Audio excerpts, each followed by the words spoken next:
శ్రీమాత్రే నమ. జై గురు దత్తాత్రేయ నమ.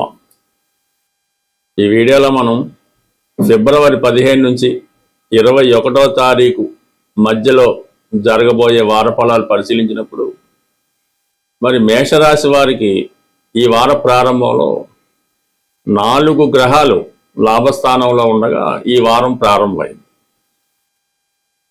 అలాగే తృతీయ స్థానం ఉన్నటువంటి గురువు కూడా లాభస్థానాన్ని వీక్షించడం వల్ల చాలా వరకు 11వ స్థానంలోకి వచ్చినటువంటి గ్రహాలు కేవలం శుభ ఫలితాలు మాత్రమే ఇవ్వవలసి ఉంటుంది.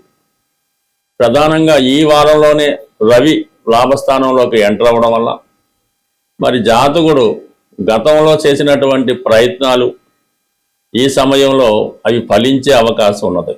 ఏదైతే జాతకుడు చేద్దాం అనుకుంటున్నాడో, లేదా ఒక పరిశ్రమ స్థాపించాలి, ఒక వ్యాపారాన్ని ప్రారంభించాలి, లేదంటే కొత్తగా గృహ నిర్మాణం ప్రారంభించాలి, లేదంటే ప్రభుత్వ ఉద్యోగం కొరకు ప్రయత్నం చేయాలి, లేదంటే రాజకీయంలో ప్రవేశించాలి అనుకున్న ప్రయత్నంలో మరి ఈ రవి 11వ స్థానంలోకి రావడంతో ఈ ప్రయత్నాలు నెరవేరడం జరుగుతుంది. అలాగే సంఘంలో ప్రముఖ వ్యక్తులైనటువంటి రాజకీయ నాయకులు అవ్వచ్చు, ప్రభుత్వ అధికారులు అవ్వచ్చు, జాతకుడి యొక్క అభివృద్ధికి సహకరించడం జరుగుతూ ఉంటుంది.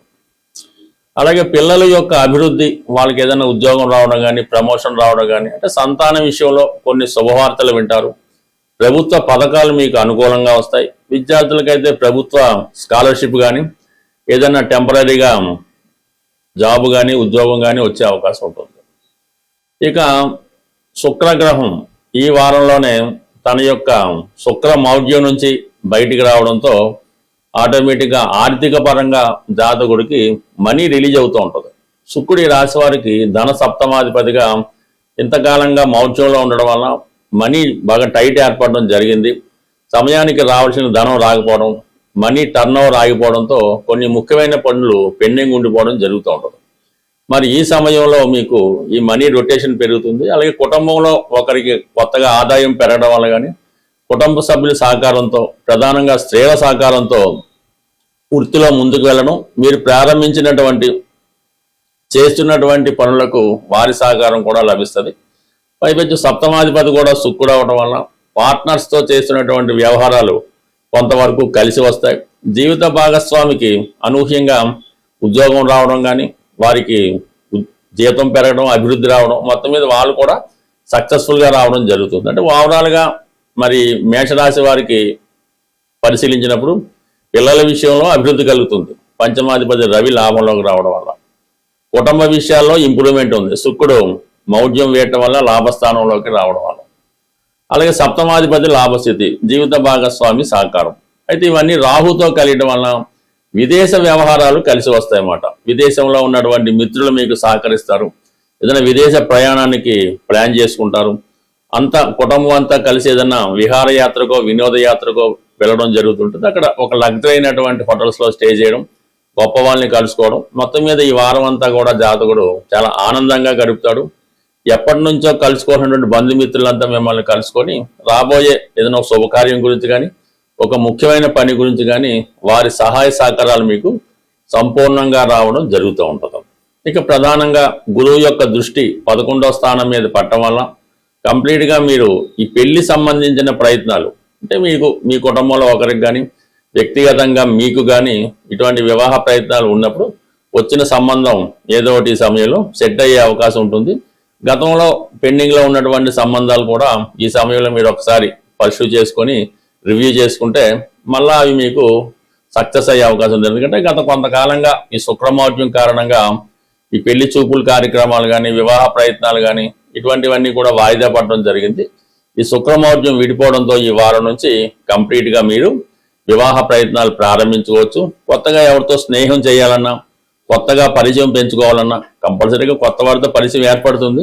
ఆ పరిచయం శాశ్వతంగా ఉండే అవకాశం కూడా ఈ సమయంలో మీకు చాలా అనుకూలంగా ఉండడం జరుగుతుంది. ఇక ప్రధానంగా బుధుడు తృతీయ షష్టాధిపతిగా లాభస్థానంలో ఉండడం వల్ల మీరు ఏదైనా కొత్తగా వ్యాపారం ప్రారంభించాలన్నా, దానికి సంబంధించినటువంటి రుణ ప్రయత్నాలు చాలా వరకు ఫలిస్తాయి.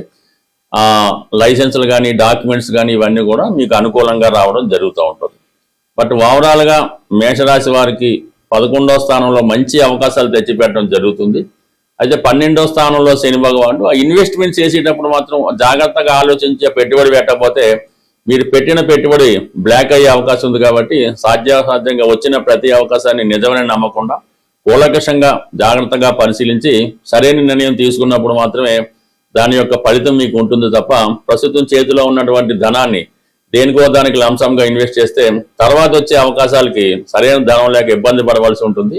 ఈ విషయంలో జాగ్రత్తగా ప్లాన్ చేసుకుంటే మంచిది. ప్రతి ఒక్కరి జీవితాన్ని అంటే గ్రహాల యొక్క సమస్యల నుంచి బయటపడాలంటే కేవలం ఆ పరమేశ్వరుని యొక్క చేతిలో మాత్రమే ఉండడం జరుగుతూ ఉంటుంది.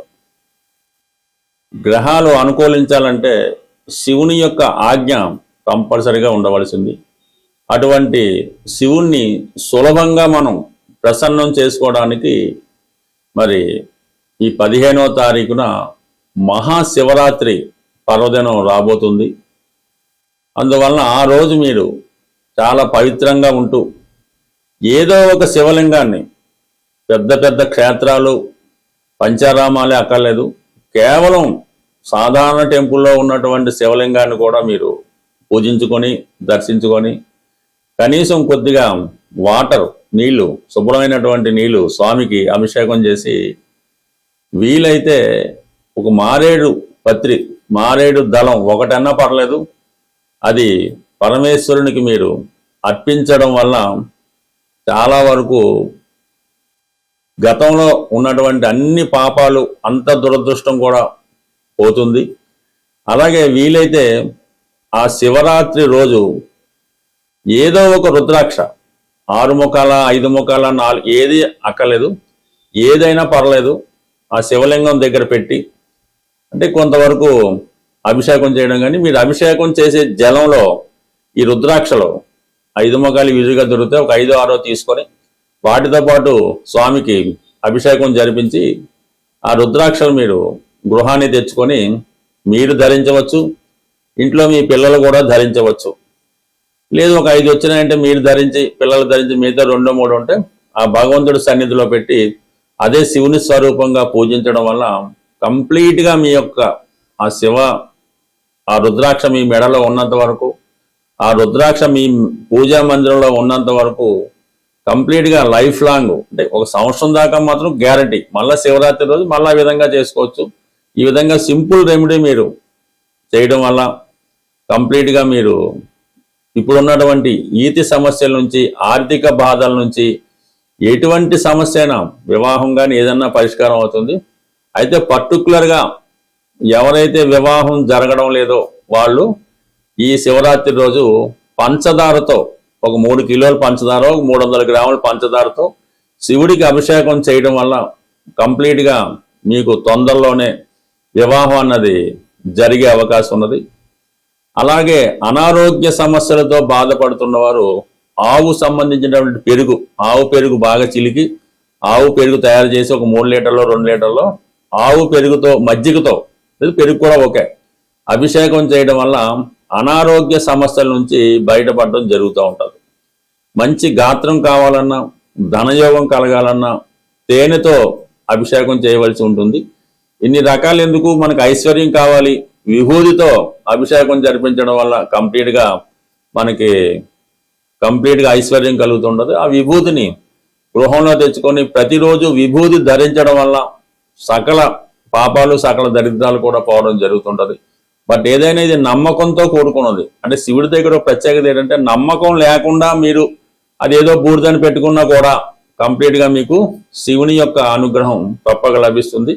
అవకాశం ఉన్నవాళ్ళు శివరాత్రి రోజు మరి ఆ రోజు జాగరణం అంటే సాయంకాలం 6 గంటల నుంచి మర్నాడు 6 గంటల వరకు అది మంచి సమయం అన్నమాట.